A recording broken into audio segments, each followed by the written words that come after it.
Between that and the label, a lot just came into play, and we were just like, we're just gonna chill for a second and see where you go your road, I go my road. We'll see where life takes us, and then that's basically what happened. 'Cause I can do that all by myself. A disillusion.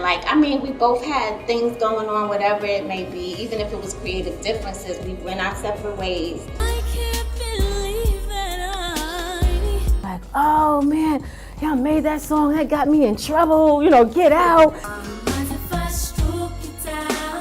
But that's where we are now. We're not on the same page, and we're just doing our separate projects right now. Changing Faces, the 90s R&B duo that gave us hits like Stroke You Up and Foolin Around, were riding high on the success of their first album when it all came crashing down. Why? Well, their smooth melodies hit a storm of drama, betrayal, and creative clashes. Yeah, it's wild. Imagine having to choose between your passion and your peace. What would you do if your dreams started to turn into a nightmare? For Charisse Rose and Cassandra Lucas, it was a battle of wills and visions that ultimately led to their split. We'll dive into their creative clashes that sparked major tension and how their once unbreakable bond began to crack. But hold up, the drama doesn't stop there. I've been feeling kinda strange lately. Industry betrayal played a massive role in their downfall. The record label that was supposed to have their back? Yeah, they were more interested in the next big thing, leaving Changing Faces out in the cold. How does it feel when the people you trust the most are the ones who let you down the hardest? Think that's all? Nope. We're also going to take you back to their early days, before the hits, before the fame. How did these two New York natives go from background singers to R&B sensations? Oh man, y'all made that song, that got me in trouble, get out. Their story starts at LaGuardia High School of Performing Arts, a place that breeds stars. Can you guess how they first got noticed? Their breakthrough was meteoric. With their debut album, they were on top of the world, working with some of the hottest producers in the game. But fame is a double-edged sword. How did they handle the pressures and expectations? And what happens when the very industry that built you starts to tear you apart? Fast forward to today. Where are they now? Both have moved on, but the legacy of Changing Faces remains. Are they still making music? Have they buried the hatchet? We've got all the updates on their current lives and careers. So stick around, because we're spilling all the tea on the rise, fall, and legacy of Changing Faces. This story is packed with twists, turns, and lessons on the harsh realities of the music industry. Ready to find out what really went down? Let's get into it. Some rough notes. Creative differences, a phrase you've heard before, but what does it really mean? For Charisse and Cassandra, it was about more than just music. It was about vision, style, and direction. Imagine this. You're part of a duo that's climbing the charts, but behind the scenes, every decision turns into a tug of war. What happens when two artists, each with their own unique style and ideas, can't find common ground? For Changing Faces, it was a recipe for tension. Charisse Rose, with her roots in the soulful vibes of the South Bronx, and Cassandra Lucas, bringing that East Harlem flair, both had strong, distinct visions. When they first started, their synergy was electric. But as they progressed, their individual styles began to pull them in different directions. You ever tried working on a project with someone who sees things completely differently? Yeah, it's like trying to mix oil and water. The duo's journey from LaGuardia High School of Performing Arts to the big leagues was swift, but the fast-paced life of the music industry started to strain their relationship. They had to constantly balance their personal styles with the expectations of their producers and record label. Can you imagine the pressure of having to compromise on your creative vision just to keep the peace? And it wasn't just about the music. Every aspect of their brand, from their image to their performances, became a battleground. They were backed by some of the hottest producers and songwriters, but even that wasn't enough to bridge the creative gap. How do you decide which direction to take when both paths seem equally viable but vastly different? These creative clashes weren't just about disagreements. They were intense, personal, and sometimes downright explosive. Each woman felt passionately about her ideas, and neither was willing to back down easily. This ongoing struggle began to take a toll on their friendship and professional relationship. Have you ever been in a situation where every small decision feels like a fight? It's exhausting and emotionally draining. As their second album, All Day, All Night, hit the shelves, the cracks in their relationship were becoming more visible. Sure, they were still producing hits, but the behind-the-scenes battles were starting to overshadow their success. Can a duo survive when the very foundation of their partnership is crumbling? These creative differences were the beginning of the end for Changing Faces. The passion that once fueled their music now fueled their conflicts. And when creativity turns into conflict, the fallout can be devastating. So, what happens next? How do these creative clashes play into the larger narrative of their rise and fall? Stick around, because next, we're diving into the industry betrayal that added fuel to the fire and pushed Changing Faces to the brink. You won't believe how the very people who were supposed to support them ended up playing a role in their downfall. Stay tuned. Now let's dive deeper into the dark side of the music biz, the industry betrayal that left Changing Faces reeling. If you thought the creative clashes were intense, wait till you hear how the very system designed to support them became their worst enemy. Imagine pouring your heart and soul into your music, only to find out the people you trusted the most are the ones holding you back. Yeah, it's like getting stabbed in the back by your best friend. For Charisse and Cassandra, the betrayal came from the top, their record label.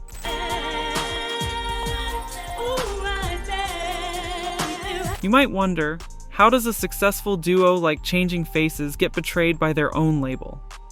Let's start with the classic case of promises made and not kept.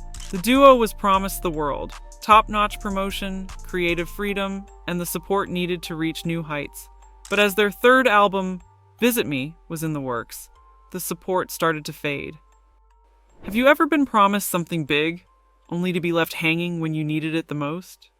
Charisse and Cassandra were stuck in a limbo. The label was growing with a roster full of new hot artists like Aaliyah and Brandy, who were capturing all the attention. It's like being in a crowded room, shouting at the top of your lungs, but no one hears you. The label's focus shifted, and Changing Faces found themselves pushed to the sidelines.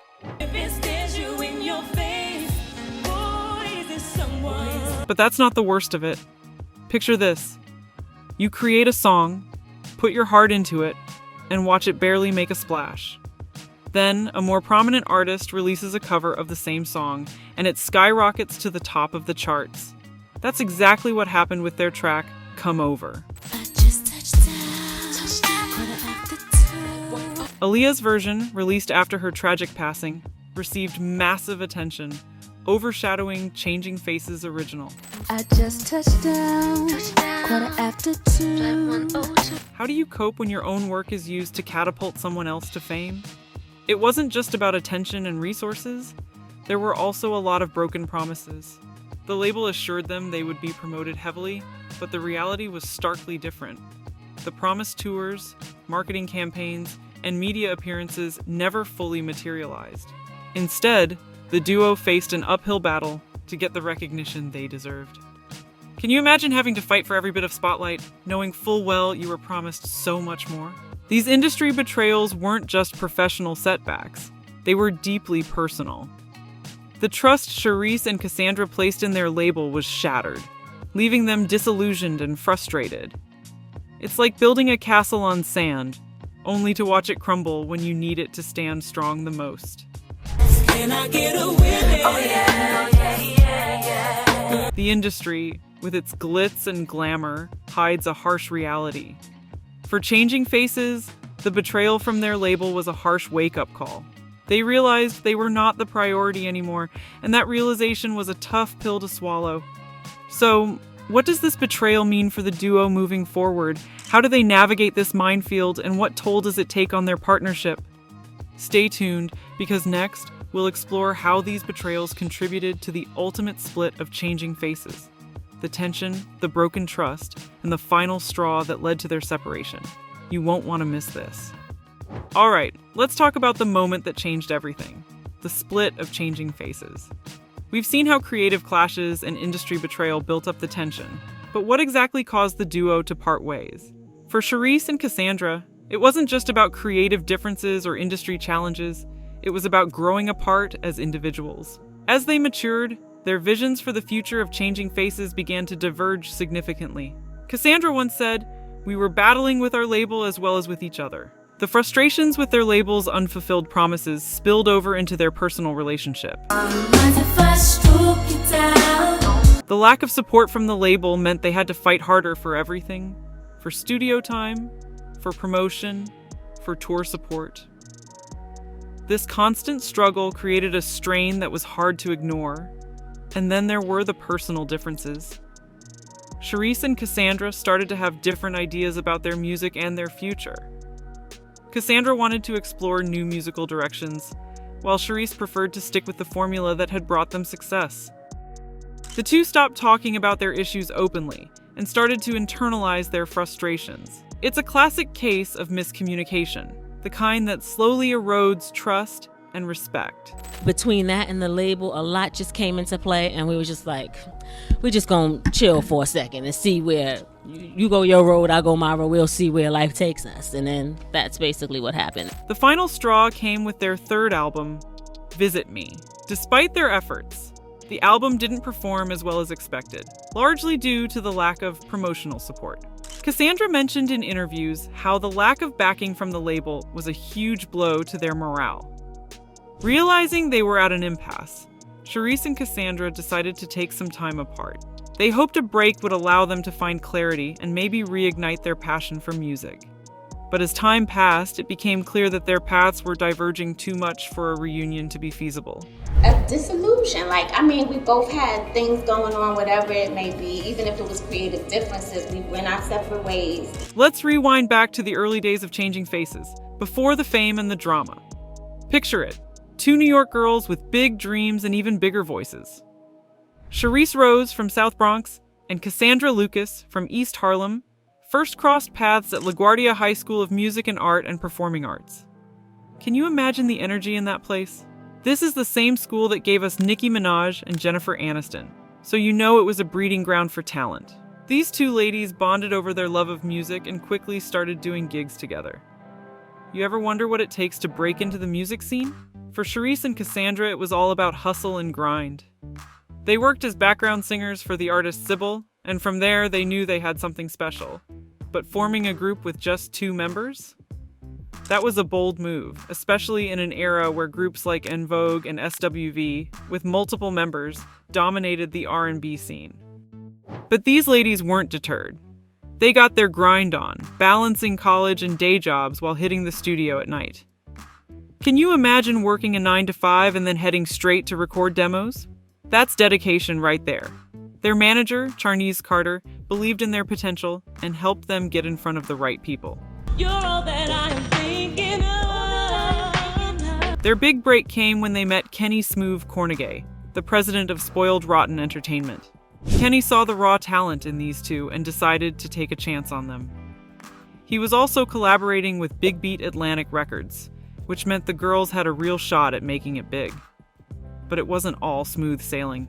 Their audition with Big Beat exec Craig Kallman, they were late and ended up singing on a street corner. Can you believe that? Talk about making an impression. Yet, it worked. They got signed, proving that sometimes the most unconventional moments can lead to the biggest opportunities. From there, they wrote down a wish list of producers they wanted to work with, including Babyface and a young R. Kelly. Sending their demo to R. Kelly was a gamble, but he loved their sound and decided to work with them. This is just the beginning of their journey. I can't believe that Next up, we dive into how they turned those dreams into chart-topping hits. After all the hustle and grind, Charisse and Cassandra finally saw their hard work pay off. These two talented women just secured a deal with Atlantic Records. They hit the studio with R. Kelly, and the result? Pure magic. Their debut single, Stroke You Up, dropped in 1994 and quickly climbed the charts. Boy, there's no mystery. The song peaked at number 3 on the Billboard Hot 100 and secured a spot in the top 10 R&B charts. It was smooth, sultry, and exactly what the R&B scene needed at that time. But that was just the beginning. Following the success of their first single, they released their self-titled debut album, Changing Faces. The album went gold, proving that they weren't just a one-hit wonder. Tracks like Foolin Around and Keep It Right There showcase their versatility and vocal prowess, solidifying their place in the industry. Their success caught the attention of some major industry players, including Prince himself, who called their label to find out more about these rising stars. The duo continued to ride the wave of their initial success. They contributed to movie soundtracks with songs like I Got Somebody Else for the High School High soundtrack and Same Tempo for the Players Club soundtrack. Their second album, All Day All Night, dropped in 1997 and featured hits like Ghetto UT, which became their highest charting single on the Billboard Hot 100, peaking at number 8. So, what happened next for Charisse and Cassandra? Did they manage to find peace and success on their own terms? And how did this split impact their legacy in the music world? So, what are the ladies up to now? Cassandra Lucas has stayed connected to her musical roots, but she's also branched out in impressive ways. She's been busy releasing solo music under her own label, CRC Music. Her solo album, Long Way Home, dropped in 2019, showcasing her growth as an artist and her commitment to her craft. Cassandra's not just about music, though. She's also been keeping herself busy with other ventures, including taking courses at Harvard during the quarantine period. Talk about leveling up. Charisse Rose, on the other hand, has taken a slightly different path. While she hasn't released solo music like Cassandra, she's been active in the performance scene. Charisse has been performing with a new lineup for Changing Faces, keeping the group's music alive for old fans and introducing it to new ones. She may not be all over social media, but she's been touring and performing, proving that the music and the passion never really fade away. Both women have made it clear that a full Changing Faces reunion isn't on the horizon. Despite their love for each other and the music they created together, they've chosen different paths. But that doesn't diminish their impact. Changing Faces gave us some of the most memorable R&B tracks of the 90s, and their influence can still be felt today. So, what do you think about Changing Faces' story? Surprised by their journey? Inspired by their resilience? Let us know in the comments, and don't forget to like, share, and subscribe for more deep dives into the lives and legacies of your favorite artists. You were